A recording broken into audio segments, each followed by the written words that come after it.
stormy seas and lost souls. What is it? She's dreamt of this before. It's coming. What is it? Is it?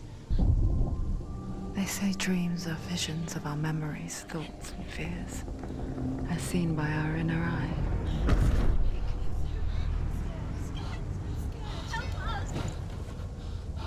But what if each one of us is always dreaming, even when awake? And we only see what our inner eye creates for us. Is this what hell is? A world shaped by Senua's nightmares. Maybe that's why people fear seeing the world through her eyes. Yes, she's scared. Because if you believe that Senua's reality is twisted, you must accept that yours might be too.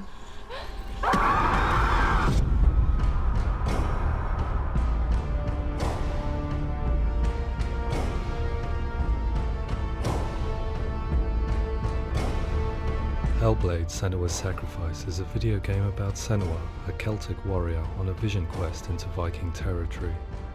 But what sets our hero Senua apart is that she suffers from severe psychotic mental illness. He knows she's getting closer. He can feel her coming closer. She's getting closer. They're watching.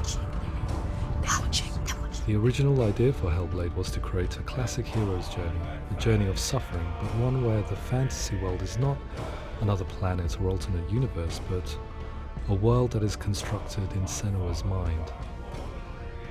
But to do so would mean putting psychotic mental illness at the center of the experience, a subject that is still considered taboo, and a challenge that was both terrifying and exciting in equal measure. In Hellblade, the starting point was a newly discovered Celtic goddess called Senua in Ashwell, Hertfordshire. When first discovered, her name was thought to be Senua, a name which I liked and kept. I wondered if Senua might have been a Celtic warrior like Boudica who stood up to the Romans. While the Romans had conquered all of Europe, there was a group of Celts up in the furthest reaches of the Roman Empire that could not be conquered, the Picts. And so the Romans built a wall, called Hadrian's Wall, that spans across Britain from sea to sea to keep the Pictish barbarians at bay. The Picts were known for their war paint, painted on with woad, and their matted hair clumped with lime. And so Senua would be a barbarian Pict in this image. What's your name? Senua. I haven't seen you before. I don't leave home much. Oh, Zeno's daughter. I have to go. Wait. Orkney is off the coast of Scotland and was inhabited by the Picts, steeped in history and mystery, and so I made Orkney Senua's home and set the stage for a crisis. In the late 8th century, the first Vikings landed on the Orkney Islands. The population of the Picts crashed thereafter, replaced by the Norsemen of the 9th century. Were they wiped out?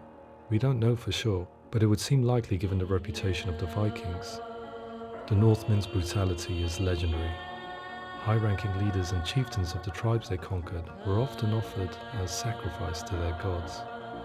The most brutal of these sacrifices was known as the Blood Eagle.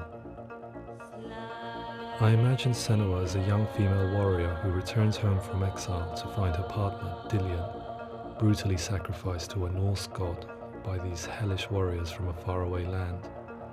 I imagine the horror of this moment and how it would have dragged her deep into mental torment.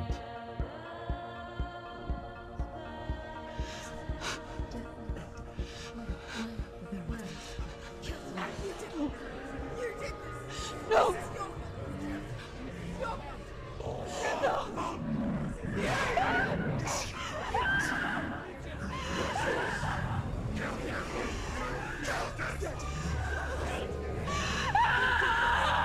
I came to learn that the Celts had a sophisticated and nuanced perspective on the nature of mental disorder. One term they used was gelt. A gelt is a man or woman who has been driven mad by a curse, battle trauma, or grief. The gelt would take to a life in the woods in search of penance, punishment, and purgation. And so Senua became a gelt, cursed by darkness, looking for redemption in the wilds. Another word the Celts used in reference to mental disorders was druth, meaning fool, or Liar. one who utters the words of God. They tell of the mad sinner who flees battle into exile and takes on a beastly nature, growing feathers on his body. The character called Druth in Hellblade is based on a little-known person called Findan, an 8th century Irish Celt who was captured and enslaved by the Vikings, but eventually escaped to Orkney where he became a monk. I will tell you my stories of hell, if I may walk with you. Upon meeting Senua, it would be his stories that fuel her quest deep into their world of gods. The Northmen say the world will come to an end. The sun will grow black, the earth will sink into the sea, the stars will disappear, fire and water will meet, flames will play against the sky, the heavens and earth and all the world will be burned, all the gods will be dead, and the warriors of Valhalla and people everywhere. Senua, prepare yourself for Ragnarok, for it is nigh. So the stage was set for a new adventure, a journey into the Norse underworld called Hell, a vision quest fueled by madness and myth, a fantasy that was created by Senua's own mind, and one that we would experience through her eyes. This is your mission. This is your quest. There is nothing else left. To make a game about a warrior with psychotic mental illness as its central theme was fraught with danger. Mental illness, such as psychosis, is still taboo and rarely acknowledged in a century of cinema, never mind the new medium of games. Where it does feature, it often conflates psychosis and psychopathy associated with a lack of empathy. It is unfortunate that these two words sound so similar that they are used interchangeably in media. I must admit that I didn't have to look very far to discover my own ignorance of the subject. So we reached out to Paul Fletcher, psychiatrist and professor of health neuroscience at University of Cambridge. Psychosis is a descriptive term, and it refers to having a loss of contact with objective reality. So it's characterized by two main sets of symptoms. One of them is hallucinations, where somebody experiences perceptions when there is no actual objective thing out there to perceive. You're already dead. Who are you? And the other is delusions, where somebody comes to very often bizarre, unpleasant, frightening beliefs when there's no good evidence in favor of them. There's no doubt about it. The source of the darkness is in Helheim. And the goddess Hela holds his soul there. We reached out to Welcome, a biomedical research charity that spends billions on research and awareness programs aimed at improving health. Mental health hasn't always been presented in the media in a way that is particularly helpful. It can be challenging to engage people with the subject matter, and there are a lot of preconceived ideas about mental health, and particularly schizophrenia and psychosis. So we hope our support allows the team to continue to collaborate with Paul Fletcher and with those who have experience of psychosis to create a game that provides a fresh perspective on the condition and allows audiences to engage with it in a way that just wouldn't be possible in any other medium. What started out as a brief consultation convinced me that we were only scratching the surface of an immensely deep and interesting subject that could enrich and change the very nature of the game. That's cool. Thanks so much for coming in. Pleasure. Thanks. It's really interesting for me. I'd love to be involved. I think it's fascinating. Absolutely. Our understanding of psychosis is still very much a mystery, and ways of treating it are still primitive compared to physical illness. After all, it is easy to see the pain and suffering caused by physical diseases or physical trauma. It is not so easy to see the mental suffering and trauma of severe mental illness.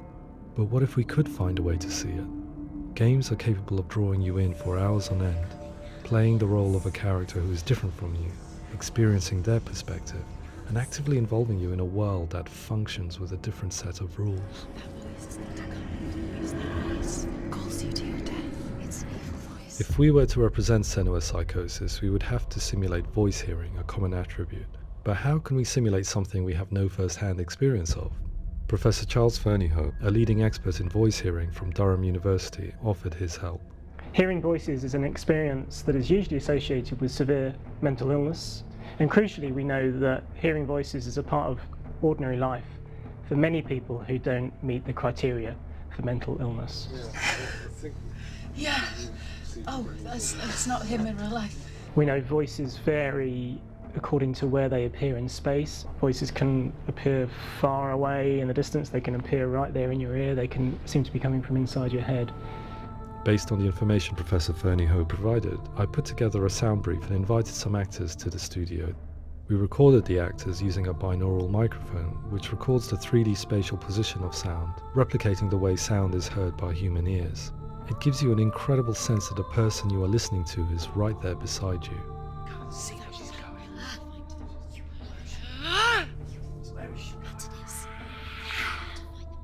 Rachel Waddingham from the Voice Collective came to our studio with 2 young voice hearers to speak to our team.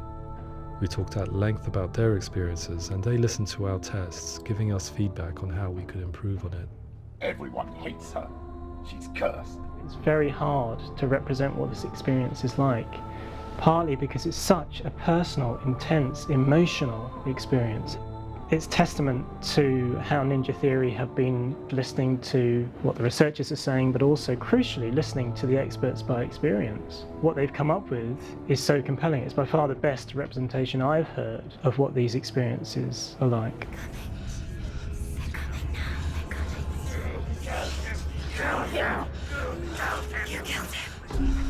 Other common attributes of psychosis are visions and flashbacks. We met with Recovery College East, who work with and care for people recovering from severe mental disorders. A group of service users gave us their first-hand account of what they experience.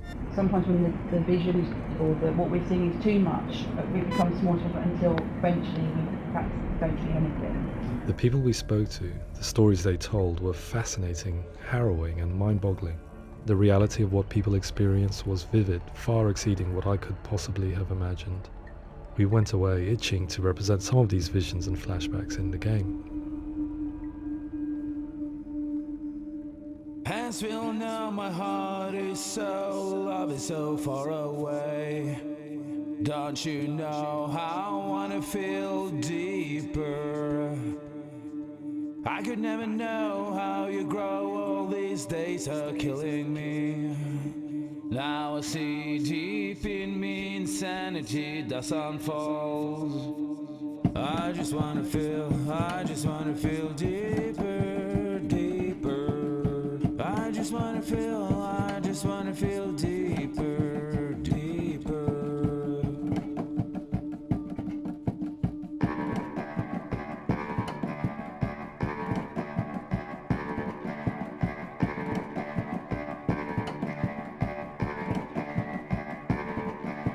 As we all know, my heart is so, love is so far away. Don't you know how I wanna feel deeper? I could never know how you grow, all these days are killing me. Feel like this, read like this, I just wanna live, that's all. I just wanna feel deeper, deeper. I just wanna feel deeper, deeper.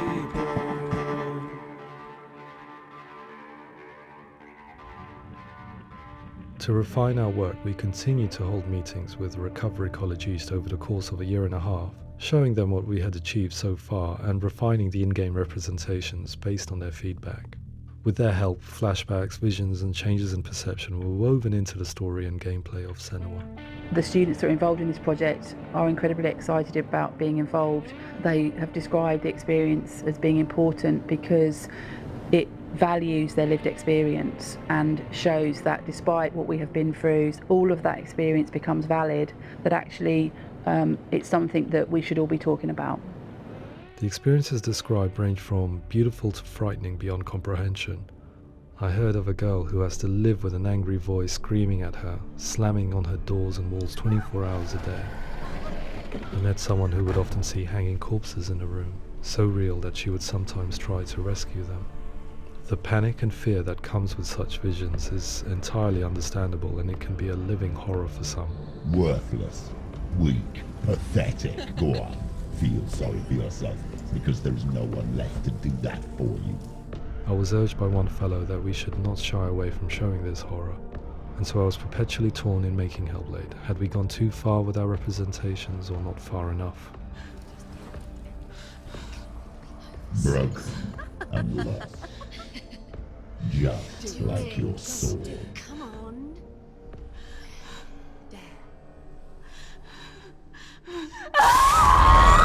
In some ways, voice hearing and visions were the low-hanging fruit, so to speak. There's another aspect of psychosis that is much harder to explain, but one that I think video games are uniquely able to represent, which are often called delusions. People begin to see patterns in the world. They begin to link things that most people wouldn't link. Most of the things that we might think would be coincidence or, not worth commenting on. Nevertheless, that might have a particular salience or importance for them. One individual described how everyday words, sounds, colours and objects were steeped in meaning to him, forming a strange and sinister puzzle that he was determined to solve but could not quite get to the bottom of. It's not just brain dysfunction. It's not like the system shut down. It's actually an incredibly creative process. The person creates a world populated with voices and phantasms and terrors, and they're completely immersed in it. They believe in it. We often invite people into the studio to play the game. In one of our playtests, they played through much of the game, making associations between runes, secret messages, and the threat of darkness that stalked them. There are many things that happen in the world of Hellblade that make perfect sense within the context of Senua's mind. The dark rot that's killing her slowly from within, the secret runes of the gods that block her path to Helheim, and strange associations that exist in the game to confuse you. To complete Senua's quest, you have to internalize and accept the logic and meaning behind these things to progress. Afterwards, they said that they didn't see much evidence of mental illness in the game. People with delusions of all sorts would argue the same thing, that they are not aware of their experience being abnormal in any way. I need this sword. It's important. Representing perception changes and thinking patterns within Hellblade gives us a set of symptoms common in psychosis. But people with lived experience were keen to emphasize another point, that it is wrong to define a person by their symptoms. Quite often, the illness comes not from the symptoms, but from the stigma, isolation and mistreatment that comes about from the rest of society. They say that I'm cursed. What if they're right? I needed someone to portray Senua, someone who could believably internalize her suffering.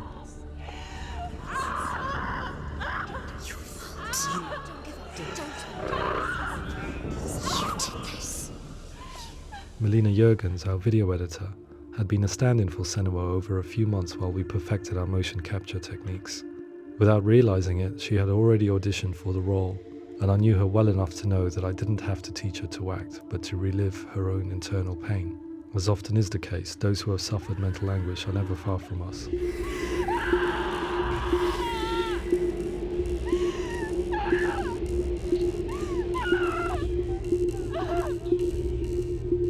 My hope is that by creating a compelling and aspirational character in Senua who feels very much real, albeit in a fantasy setting, we can provide a lens into her reality, a different one to yours, and this is where storytelling comes into play. I imagined her life based on common threads in real people's lives. She was always prone to psychosis as a child. Her mother Galina also heard voices and had visions, so perhaps there was a genetic aspect. Or perhaps it was cultural, as she lived within a world without science, of gods and superstition, as exemplified by her druid father Zimbal. Psychosis developed in her late teens to early 20s and was exacerbated by stigma and isolation at the hands of the clansmen and her father. This darkness. It's spreading. The trauma of seeing her lover Dillian sacrificed tips her over the edge, making her remodel her reality around a concept that connects everything: the darkness. So the question, is what Senua experiences real? Can only be answered by saying, yes, it is real. It is her reality. All of her suffering will have been for nothing. It's just a matter of time.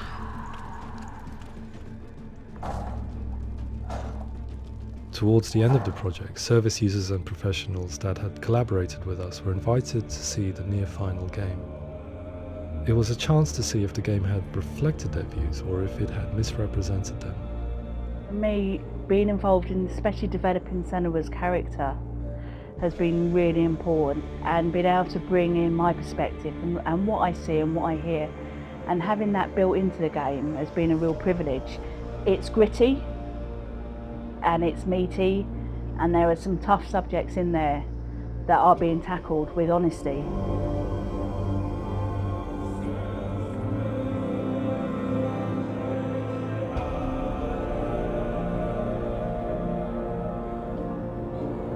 I was blown away by it today, absolutely blown away. It was just fantastic to get the opportunity to use our lived experience in a very creative way.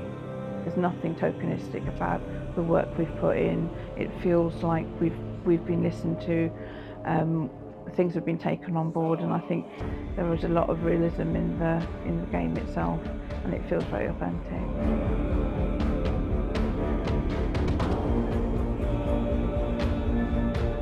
Hellblade will give people a good experience of what it's like to hear voices and have those experiences. I'm glad that the guys at Ninja Theory kind of asked us to come along and help them build an experience that's positive when it comes out, and get myself a copy and have a go.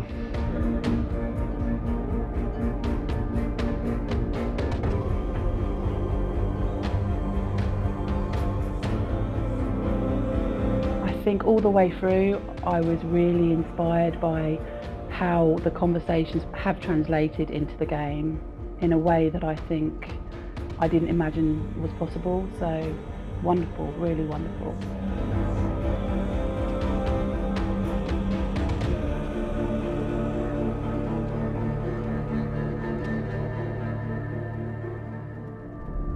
I really hope that others will follow the lead they've set and use the power of something like a video game to change people's perceptions, to increase understanding, and ultimately to make some of the stigma around voice hearing and other experiences go away.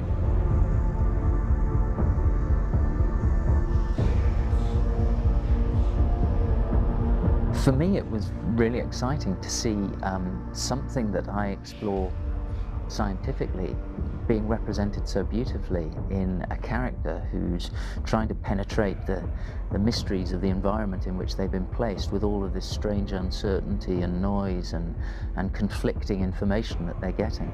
I'm very excited by this way of trying to represent mental illness, because I think it actually might be offering us insights that we wouldn't get from pure scientific explorations, and actually giving us quite an empathic view of what it might be like.